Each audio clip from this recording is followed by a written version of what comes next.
మనము ధ్యానము చేయవలసి ఉన్నది. తండ్రి అయిన దేవుడు గత రాత్రి మనము ధ్యానం చేసినట్లుగా ఇశ్రాయేలీలను సగ ప్రయాణము దాదాపుగా సీనాయి పర్వత ప్రాంతానికి వారిని దేవుడు నడిపించాడు. ఇశ్రాయేలు దేశానికి, ఐగుప్తు దేశానికి ఈ సీనాయి ప్రాంతము మధ్య భాగంలో ఉంటుంది. అంటే దాదాపుగా సగ ప్రయాణము అయిపోయినట్లుగా దేవునికి తెలుసు. ఇక ఎంత దూరం నడవాలో వారికైతే తెలియదు కనుక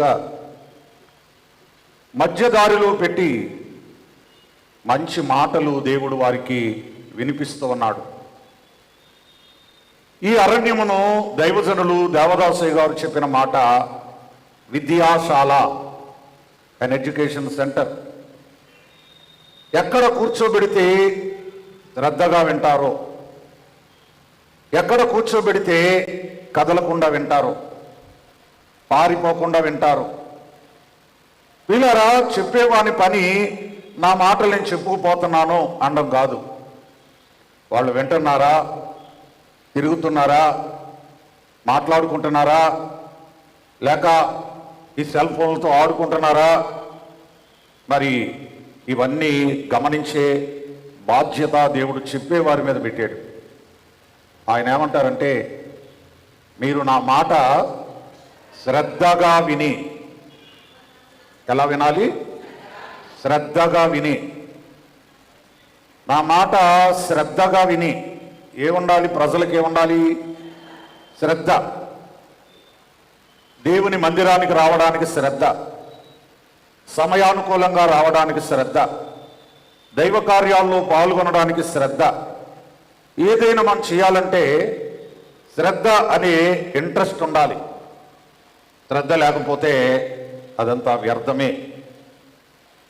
సో ఇవాళ దేవుడు వారికి ఏం చెప్తూ ఉన్నాడు అంటే, ప్రియులారా, దాసత్వమును గూర్చి హెబ్రీయుడైన దాసుని కొనిన ఎడల. మరి పగలు దాసులను గూర్చిన వాక్యము శాలలో నేను వివరించాను. అందరూ రాకపోవచ్చు కానీ బట్ ఇది చదివితే కూడా అర్థమవుతుంది. ద సర్వెంట్షిప్. వీళ్ళారా, దాసులు అనేవారు సృష్టి యొక్క ఆరంభము నుండి కూడా మనకు కనబడుతూ ఉన్నారు. When you buy a Hebrew slave.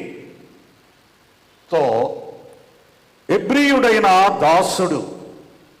ఇక్కడ దాసులందరూ ఒకటి కాదంట. పిల్లరా, దాసులంటే సర్వెంట్స్. సర్వెంట్స్ అందరూ ఒకటి కాదంట. దేవుడు వాళ్ళను రెండు భాగాలు చేశాడు. ఒక భాగము అన్యుల దాసులు, రెండవ భాగము హెబ్రీయుల దాసులు. ఏంటి తేడా? అన్యులైన దాసులు, అన్యులకు పద్ధతులు లేవు, అన్యులకు సిస్టమ్ లేదు, అన్యులు కఠినంగా ఉంటారు. ప్రియులారా, అన్యులకు నిజమైన దేవుడు లేడు. సో మీకు నేనున్నాను. నిజమైన దేవుణ్ణి, రక్షించిన దేవుణ్ణి, మిమ్మల్ని పోషిస్తున్న దేవుణ్ణి, నడిపిస్తున్న దేవుణ్ణి, మీకు దేశం ఇస్తున్న దేవుణ్ణి నేనున్నాను. సో మీరు దేవుని బిడ్డలు. మీ పనోళ్ళు వేరేగా ఉండాలి, అన్యుల కుటుంబాల్లో పనిచేసే వారి యొక్క పనోళ్ళు వేరేగా ఉండాలి. అసలు నువ్వు ఎప్పుడు నీ ఇంటిని అన్యుల ఇంటితో పోల్చుకోవద్దు. అర్థమైందా? దేవుని ఉద్దేశం అది. అన్యులు వేరు, నువ్వు వేరు. అన్యులు పని మనిషి వేరు, క్రైస్తవులు పని మనిషి వేరు.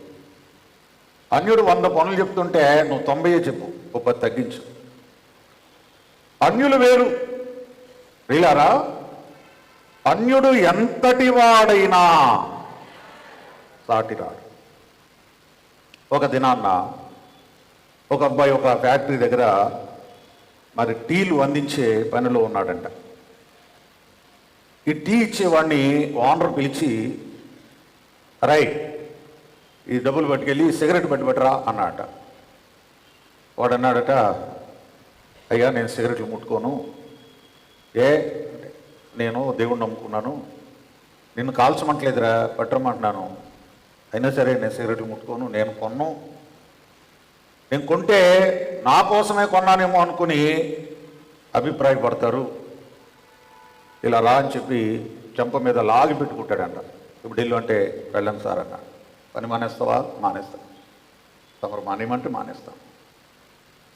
ఆ వేళ ఓనరు సాయంత్రం వరకు ఆలోచించి అన్నాడంట, ఇక మీద వీడికి టీలు ఇచ్చే పని చెప్పొద్దు, ఫ్యాక్టరీలో ఒక మంచి పని ఏమన్నా ఉంటే చెప్పండి. వీడు చాలా నమ్మకమైన వాడు.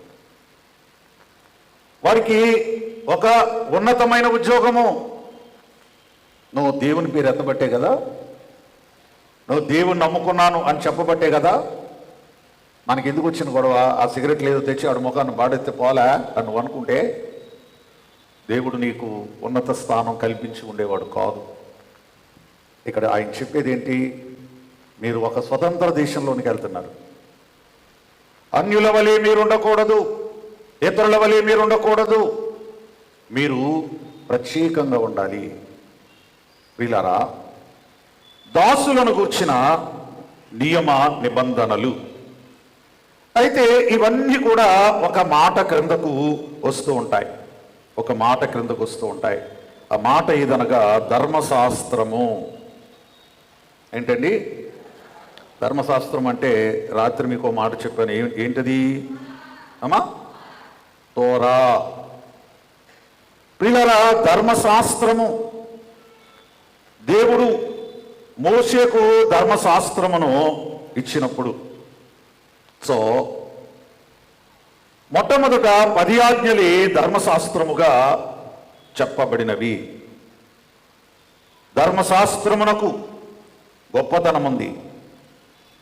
ధర్మశాస్త్రమును గూర్చి ఘనమైన విషయములు ఉన్నవి. లూకాసు వార్త 24వ అధ్యాయము 44వ వాక్యాన్ని చూద్దాం మనం. లూకా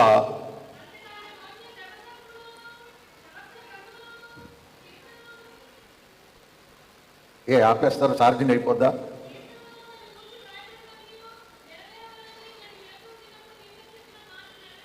ఏం చెప్పాడంట ఆయన? దేని గురించి చెప్పాడంట చెప్పండి. ఆ అమ్మాయి చెబితే విన్నారు కదా. అంతటా ఆయన ఎవరి ధర్మశాస్త్రము? మోషే రాశాడా? దేవుడు రాశాడా? మోషే దేవుడు చెప్పగా రాశాడు. ఇప్పుడు మీరు ప్రసంగం రాస్తారనుకోండి, ఈ ప్రసంగం రాసిన వాళ్ళు మీరే. ఈ ప్రసంగం మీదా అంటే అలా కాదు.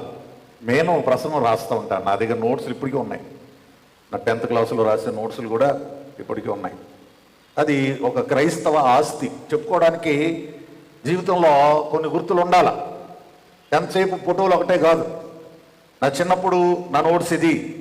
ఎస్, దాన్ని నేను ఎన్ని ఉద్యోగాలు చేసి ఎన్ని ట్రాన్స్ఫర్లు అయ్యాను, ఎక్కడెక్కడ తిరిగాను, అయినా నా సరుకు నాతోనే పెట్టుకున్నాను. ఇంట్లో పెట్టి వెళ్తే వాళ్ళు పడేస్తారేమో. మన ఆస్తి. సో అంత భద్రంగా ఓపిక ఉండాలి, ఇంట్రెస్ట్ ఉండాలి. ప్రియులారా, నోట్స్ రాసినప్పుడు మనం ఫస్ట్ మరణాతను రాస్తాం పేజీ మీద, తర్వాత డేట్ వేస్తాం. ఒకవేళ ప్లేస్ వేరేగా ఉంటే క్యాథడ్రల్ అని రాస్తాం, లేకపోతే షాల్ అని రాస్తాం. ఆ తర్వాత ప్రసంగం ఎవరిదో, నువ్వు ఎవరు ప్రసంగం రాస్తున్నావో సో అక్కడ చిన్న మాట రాస్తాం.